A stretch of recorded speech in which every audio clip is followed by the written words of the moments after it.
Here we go. It is now week 12, also known as the 3-month check-in of Duffs to Darts. I'm Ed. This has been my weekly vlog, my weekly recap, my weekly check-in for my pursuit to better golf. So, as it's week 12, let's start off with what happened last week for me to get better and my pursuit from going from a 20 to a 10 handicap in 10 months. So, besides practice, 100 swings a day, which I'm going to touch on in a second, something that I've kind of picked up accidentally. I got to play 9 holes of golf. So this was part of my goals for the month, this check-in, to make sure that I got out and played actually a round of golf. So I played 9 holes on Friday.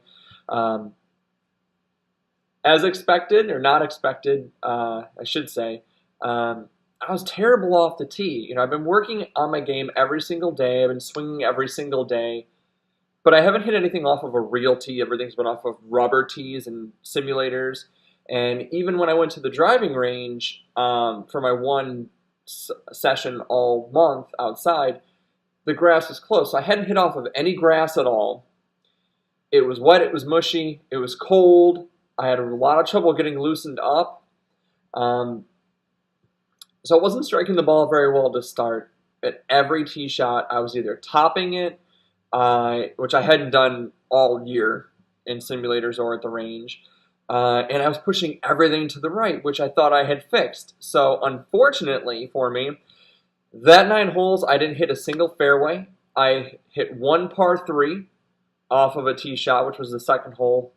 So that was a bit of a problem for me. What I should have done when I did that is I should have just clubbed down. Instead of hitting driver, I should have hit 3-wood, or even as low as a 3 hybrid, just to get it in the fairway and keep it in play, because I added 6, 7 penalty strokes onto my round that were completely unnecessary, mental blocks in the head. But on the bright side of that, actually before I touch the bright side, negative side of it, my shot scope was not working for me. The course that I played is 3 separate 9-hole courses. It was mapped to just one 18-hole course, so the shot scope was confused. No big deal. We'll deal with it. Can't really use it. But the bad thing is that when I was putting my bag on, my band got hooked on something and it snapped. I was devastated. I was not happy. So when I left the course, I sent a message to ShotScope saying, "Hey guys, I need to DM me right away." They messaged me right away, and they sent out another one, a replacement ShotScope for me, literally the same day. I got it today in the mail. So I cannot thank ShotScope enough. They immediately took care of it. They apologized for the band snapping, which, I mean, it happened. It was just an accident, but kind of a, word to the wise. If you have the shot scope, when you're putting your bag on, if you're carrying it, just kind of be, aware of the band to make sure it doesn't get caught on anything. And it's not like I pulled it. It just popped off. Cool thing is, though, ShotScope's U.S. distribution center is literally like 10 minutes from my house. I didn't know that. They didn't know that until they sent out the packaging, so that's cool. But positives of that 9-hole round, I hit 2 of the best shots I've ever hit in my life. One of them was a recovery shot on a par 3. I shanked it to the right. I needed to get close to the pin to save par, and I almost dunked it on a flop shot from about 50, 60 yards. Never hit a better flop shot in my life. Never hit a better shot. That's kind of what gets us to keep coming back to play golf, is those, one shot. That wasn't enough. Later on in the round, after I'd hit the ball out of bounds after topping a tee shot, from about 80 yards away, I hit a gap wedge to 6 inches. Again, almost dunked it on the fly. There were guys on the other fairway that saw me hit the shot.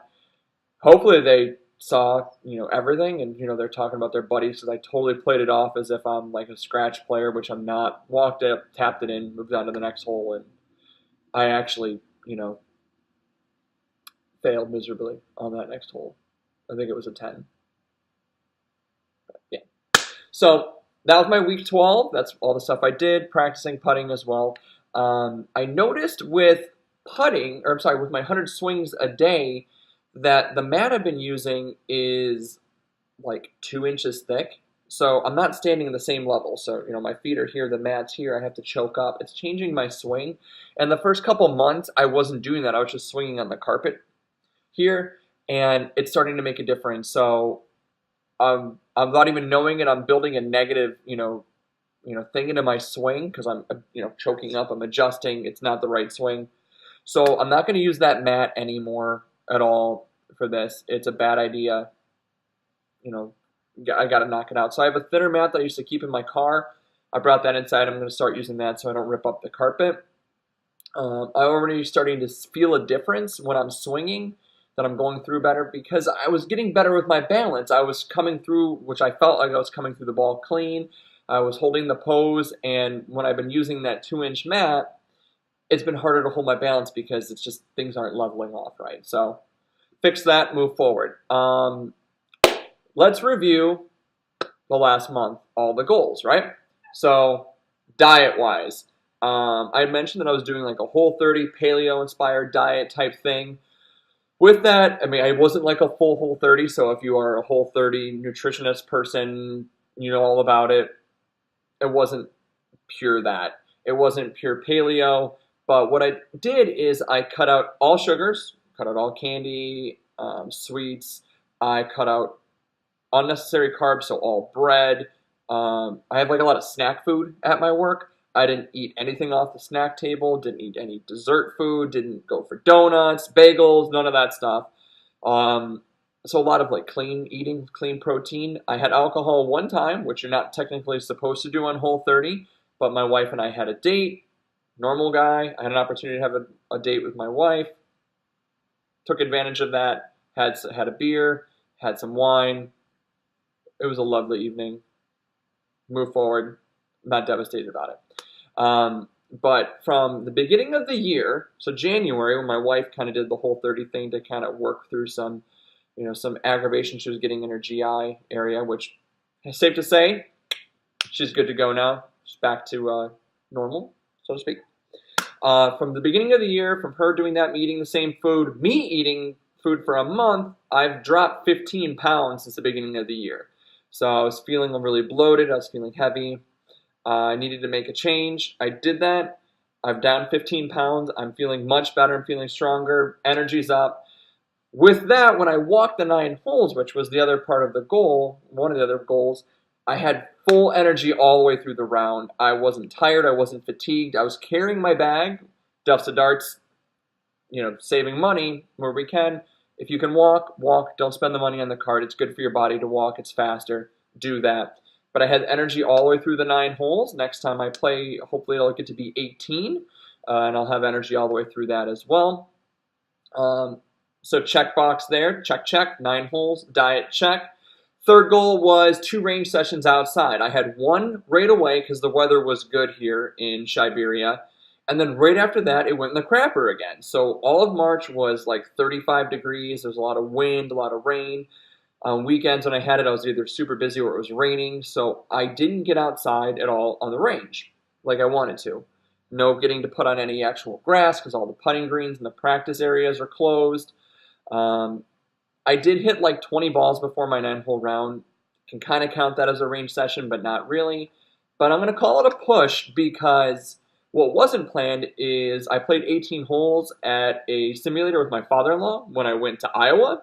So I got another 100 swings in. I got to hit an actual ball. I just didn't have to chase it around. I was inside, good weather. So call that goal a push. Month 4, check in, goals. 2 more outside range sessions. The weather's getting better, whether that is during a lunch break as a lunch bucket, as I like to call them, or if it is, a day I have off of work, go to the range and put in work, or Saturday morning and take the kids with me and go work on short game. My plans for those outdoor range sessions are, one of them is going to be strictly driver. My big problem is I'm just, I don't have that driver dialed in. I need to fix it. It needs to be consistent for me. I can hit it, like I said before, I can hit it, 270 to 300 in that range, depending on how warm the air is, what ball I'm getting ready to lose, different circumstances. So I can get it out there a decent bit for an amateur of my skill set, but it needs to be in bounds. I'm throwing away strokes. I'm not going to get to that 10 handicap by taking penalties. So one range session, just working on driver, taking my time, developing a pre-shot routine that sticks, really focusing on my shot. I need to do that. And then another range session where I just do short game. Yeah, I'll hit the balls at the end, but pitch shots from 15 yards, from 10 yards, chip shots, and then different putting drills on actual grass, because as much as I love the putt out, as much as I love to putt with it, I have to hit on real grass. We don't putt on a putt out. We don't putt on a putt out mat. We play on grass. It's different. I need to work on that. So a session with that dedicated short game, low-hanging fruit, focus on that.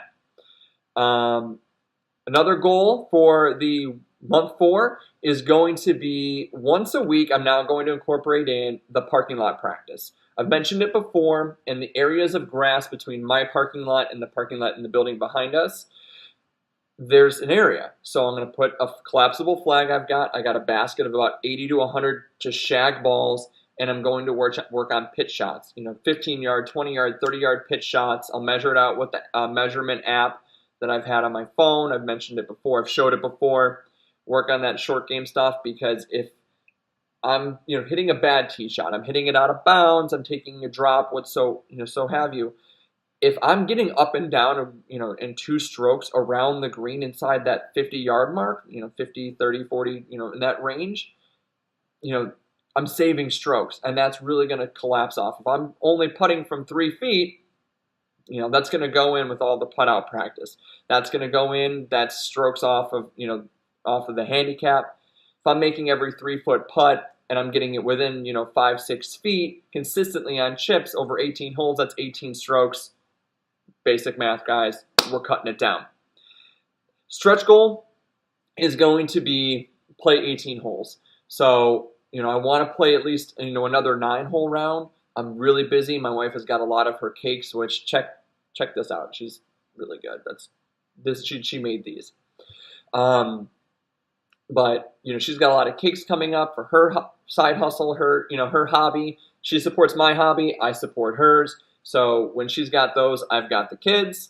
Limits the time, but hopefully I can get an 18-hole round in as well as a 9-hole round. That's it for the stretch goals. A little bit longer because it's a check-in, obviously, this week, and it's a 1-month recap. Little teaser. So, Duffs of Darts is kind of spreading around. A lot of people are picking up on it. For anybody who's been watching these and sharing them with their friends, family, anybody who might have an interest in it, thank you for that. But Ricky Potts, really cool guy. He hosts this podcast called the Wednesday Match Play Podcast. So if you download podcasts, check it out. They're like 30-minute interviews with different people. He's asked me to come on.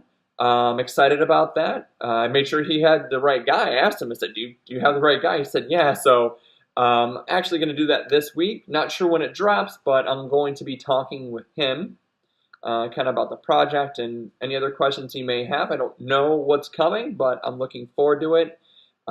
Ricky's actually been on the Golficity podcast before, way, way, way back in like 2014. It's episode 26.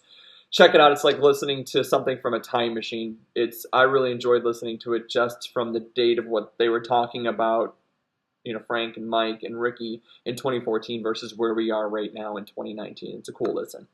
So check that out. That is everything I've got for this 3-month check-in. Duffs to Darts. Hopefully you guys are working on your own game. Do not forget to subscribe. Do not forget to hit the bell notification if you want to keep track of every week what's going on. I'll keep putting up videos of when I play, little recaps like that. Thank you guys so much for the support. Thanks for checking in along with me. As always, keep grinding. Oh, by the way, Red for Tiger. Masters Week. Yeah. Keep grinding, guys.